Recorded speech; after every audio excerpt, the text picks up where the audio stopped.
Hello friends, welcome to crack A4. Hope எல்லாருமே இன்டர்வியூக்கு நல்லா ப்ரிப்பேர் பண்ணியிருப்பீங்கன்னு நம்புகிறேன். சில பேர் இன்டர்வியூக்காக வெயிட் பண்ணிகிட்ருப்பீங்க, சில பேர் இன்டர்வியூ முடிச்சிருப்பீங்கன்னு நினைக்கிறேன். இன்டர்வியூ முடித்தவங்க உங்களோட கொஷின்ஸ் என்னென்ன கேட்டாங்க, உங்களோட எக்ஸ்பீரியன்ஸ் எப்படி இருந்தது, எந்த பிளேஸில் இன்டர்வியூ அட்டன் பண்ணீங்கிறத எதர் கமெண்ட்டில் சொல்லுங்கள். அப்படி இல்லைன்னா நான் வந்து மெயில் ஐடி கமெண்ட்டில் பின் பண்ணுறேன், அதுக்கு வந்து சென்ட் பண்ணி விடுங்க. மற்றவங்களுக்கு யூஸ்ஃபுல்லாக இருக்கும். இன்டர்வியூ அட்டன் பண்ண போகிறவங்களுக்கு ஆல் த வெரி பெஸ்ட். நல்லா இன்டர்வியூ பண்ணுங்கள், கண்டிப்பாக பாசிட்டிவ் ரிசல்ட்ஸ் கிடைக்கும். சில பேர் எனக்கு பர்சனலாக மெயில் பண்ணியிருந்தாங்க. ஃபர்ஸ்ட் இன்டர்வியூ அட்டன் பண்ண போகிறேன், எனக்கு நர்வஸ்னஸ்ஸாக இருக்குது அப்படின்னு கேட்டிருந்தாங்க. சில பேர் லாங்குவேஜ் இஷ்யூவாக இருக்குது அப்படின்னு சொல்லி கேட்டிருந்தாங்க. சில பேர் ஒப்பீனியனிஸ்டிக் கொஷின்ஸை நான் எப்படி வந்து ஆன்சர் பண்ணுறது அப்படின்னு கேட்டிருந்தாங்க. அதுக்காக தான் நான் இந்த வீடியோ பண்ணியிருக்கேன். ஃபர்ஸ்ட் வந்து பார்த்தீங்கன்னா, இன்டர்வியூவில் எதுக்காக அன்எக்ஸ்பெக்டட் கொஷின்ஸ் வந்து வருது, அன்ஃபெமிலியர் டாபிக்ஸ்லேருந்து ஏன் கொஷின்ஸ் வருது, ஏன் பேனல் மெம்பர்ஸ் அந்த மாதிரியான டாபிக்ஸை செலக்ட் பண்ணி கொஷின் கேட்குறாங்க, அட் த சேம் டைம் அதை எப்படி நான் ஹேண்டில் பண்ணுறது அப்படிங்கிறத நான் இந்த வீடியோவில் சொல்லியிருக்கேன். ஃபர்ஸ்ட் நல்லா ஞாபகம் வச்சுக்கோங்க, இன்டர்வியூங்கிறது உங்களோட நாலேஜை செக் பண்ணுறதுக்கோ உங்களோட லாங்குவேஜ் ஸ்கில்ஸை செக் பண்ணுறதுக்கோ கிடையாது. உங்களோட பர்சனாலிட்டி எப்படி இருக்குது, உங்களோட நாலேஜை நீங்கள் எப்படி அப்ளை பண்ணுறீங்க அப்படிங்கிறத செக் பண்ணுறதுக்கு தான் இன்டர்வியூ. நீங்கள் வெல் குவாலிஃபைடு, வெல் நாலேஜபிள், அதனால தான் நீங்கள் மெயின்ஸ் கிளியர் பண்ணி இன்டர்வியூக்கு வந்திருக்கீங்க. அதே மாதிரி உங்களோட லாங்குவேஜ் எப்போவுமே வந்து உங்களுக்கு ஒரு பேரியராக இருக்கக்கூடாது. ஈவன் நீங்கள் வந்து லாங்குவேஜில் ஃப்ளூயண்ட்டாக இல்லாதப்போ கூட நீங்கள் எப்படி டெலிவர் பண்ணுறீங்கங்கிறதுலாம் உங்களுக்கான ஸ்கோரிங் வந்து இருக்குது.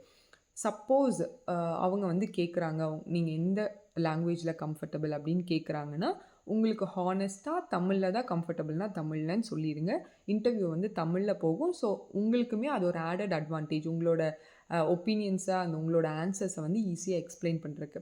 அப்படி இல்லை அவங்க இங்கிலீஷில் கேட்டாங்கன்னா, நீங்கள் தாராளமாக இங்கிலீஷில் உங்களோட ஃப்ளூயன்சி ரேட் என்னவோ அதுலேயே நீங்கள் ஆன்சர் பண்ணலாம்.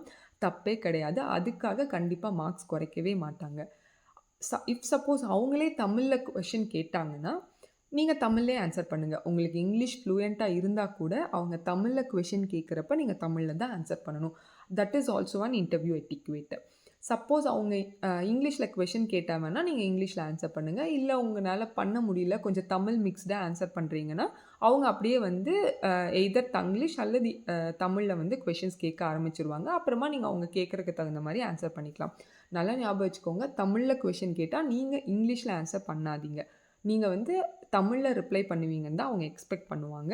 அதுவும் ஒரு இன்டர்வியூவில் இருக்கிற ஒரு இம்பார்ட்டண்ட்டான எட்டிக்வேட். அதை மிஸ் பண்ணிடாதீங்க. ஏன் இந்த மாதிரியான அன்ஃபெமிலியர் டாபிக்ஸ்லேருந்து கொஷின்ஸ் கேட்குறாங்க, அன்எக்ஸ்பெக்டட் கொஷின்ஸ் ஏன் வருதுன்னா, அப்போ தான் நீங்கள் எப்படி ப்ரெஷர் ஹேண்டில் பண்ணுறீங்கிறத பேனல் அசஸ் பண்ண முடியும். ஒன்று அதுக்காக. செகண்ட் ஒன் என்னென்னு பார்த்தீங்கன்னா, நீங்கள் பேனிக் ஆகுறீங்களா இல்லையா, தெரியாத ஒரு விஷயத்துக்கு நீங்கள் பேனிக் ஆகுறீங்களா இல்லையான்னு செக் பண்ணுவாங்க. 3 உங்களுக்கு தெரியாத விஷயத்த நீங்கள் லாஜிக்கலாக திங்க் பண்ணி சால்வ் பண்ண முடியுமா, நீங்கள் அதுக்கு உங்களுக்கு அந்த எபிலிட்டி இருக்கா, லாஜிக்கல் எபிலிட்டி இருக்கா அப்படின்னு சொல்லி செக் பண்ணுவாங்க. 4த்து நீங்கள் ஹானஸ்ட்டாக இருக்கீங்களா இல்லையா, இல்லை தெரியாத கூட வந்து பூசி மழுப்புறீங்களா, அதை வந்து செக் பண்ணுவாங்க. ப்ளஃப் பண்ணுறீங்களா, இல்லை நீங்கள் ஹானஸ்ட்டாக ஸ்ட்ரைட் ஃபார்வர்ட் ஆன்சர் கொடுக்குறீங்களா அப்படின்னு சொல்லி செக் பண்ணுவாங்க. ஓகே, இப்போ ஏன் கேட்குறாங்கன்னு தெரிஞ்சிருச்சு. நீங்கள் எப்படி ஆன்சர் பண்ணணும் அப்படின்னா, ஃபர்ஸ்ட் வந்து நீங்கள் தெரியலை அப்படிங்கும்போது அன்எக்ஸ்பெக்டடாக ஒரு கொஷின் வருது, அன்ஃபெமிலியரான டாப்பிக்லேருந்து ஒரு கொஷின் வருது, உங்களுக்கு அதை பற்றி ஆன்சர் தெரியலை, அதை பற்றின ஒப்பீனியனே இல்லைன்னா, sorry sir I don't know about it அப்படின்னு சொல்லி நீங்கள் ஸ்ட்ரெயிட்டாக அக்செப்ட் பண்ணிக்கலாம். அதுக்கு தெரியலைன்னு சொல்லிட்டு அதுக்கப்புறம் என்ன சொல்லணும்னா, I will learn it later அப்படின்னு சொல்லி சொல்லுங்கள். For example, sorry sir I couldn't recollect it now, I will learn it later, I will learn in a better way later. அந்த மாதிரி நீங்கள் வந்து ஒரு பாசிட்டிவ் லேர்னிங் ஆட்டிடியூடோட அந்த ஆன்சரை வந்து க்ளோஸ் பண்ணிங்கன்னா உங்கள் மேலே ஒரு நல்ல இம்ப்ரெஷன் வரும் பேனல் மெம்பர்ஸ்க்கு.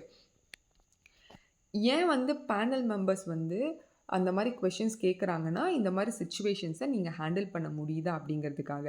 அப்படியும் உங்களுக்கு சொல்லி நீங்கள் வந்து தெரியலேன்னு ஆன்சர் பண்ணியும் அவங்க அந்த அதே டாப்பிக்கில் அவங்கள வந்து புஷ் பண்ணுறாங்க அப்படின்னா, தட் மீன்ஸ் அவங்க வந்து நீங்கள் கேப்பபிள் அப்படின்னு சொல்லி நினைக்கிறாங்கன்னு அர்த்தம். உங்கள் மேலே உங்களை செலக்ட் பண்ணுறதுக்கு அவங்களுக்கு இன்ட்ரெஸ்ட் இருக்குது அப்படின்னு அர்த்தம். அப்படி இருக்கும்போது தான் அவங்க உங்களை புஷ் பண்ணுவாங்க. அப்படி புஷ் பண்ணாங்கன்னா நீங்கள் ஆன்சர் பண்ணுங்கள். To my understanding this is அப்படின்னு சொல்லி நீங்கள் எக்ஸ்பிளைன் பண்ணிவிட்டு கடைசியில் kindly correct me if I ஆம் ராங் சார், அல்லது if I am wrong please correct me sir, அந்த மாதிரி லாஸ்ட்டில் சொல்லி முடியுங்க. அப்படி சொன்னீங்கன்னா நீங்க எக்ஸ்ப்ளைன் பண்றதுனால உங்க மேல இருக்க கான்ஃபிடன்ஸும் வெளியில வரும். நீங்க வந்து இந்த மாதிரி கரெக்ட் மீ அப்படின்னு சொல்றங்காட்டி, நீங்க எவ்வளோ ஹம்பிளா இருக்கீங்கங்கிறதும் பேனல் மெம்பர்ஸ்க்கு வந்து தெரிய வரும். அதுவுமே உங்களுக்கு ஒரு ஆடட் அட்வான்டேஜ் ஸ்கோரிங்ல. எஸ். உங்கள வந்து உங்க மேல அவங்க இன்ட்ரஸ்டடா இருந்தா மட்டும் தான் திருப்பி திருப்பி கொஸ்டின்ஸ் கேட்பாங்க. வீக் கேண்டிடேட்ஸ் கிட்ட கேட்க மாட்டாங்க. நீங்க பொட்டன்ஷியல் அப்டின்னா மட்டும் தான் உங்ககிட்ட வந்து ஒரே டாபிக்ல திருப்பி திருப்பி கொஸ்டின்ஸ் கேட்பாங்க. ஸோ ஒரே டாபிக்ல துருவி துருவி கொஸ்டின்ஸ் வருதுன்னு சொல்லி பேனிக் ஆயிராதீங்க இன்டர்வியூல. தட் மீன்ஸ் அவங்களுக்கு உங்க மேல வந்து ஒரு நல்ல ஒப்பீனியன் இருக்கு அப்படிங்கிறது தான் அதனோட மீனிங். அதுக்காக பயப்படாதீங்க. ஏன்னா நீங்க பேனிக் ஆயிட்டீங்கனாவே உங்களுக்கு தெரிஞ்ச ஒரு கான்செப்ட்ட கூட உங்கனால எக்ஸ்ப்ளைன் பண்ண முடியாது. பிகாஸ் இது எல்லாமே நான் ஃபேஸ் பண்ணியிருக்கேன் என்னோட இன்டர்வியூல. என்னோட இன்டர்வியூ எக்ஸ்பீரியன்ஸையும் நான் தனியா ஒரு வீடியோவா பண்ணியிருக்கேன். பார்க்காதவங்க போய் பாருங்க. நான் டேக் பண்றேன். வீடியோ லிங்க்க வந்து டேக் பண்றேன்.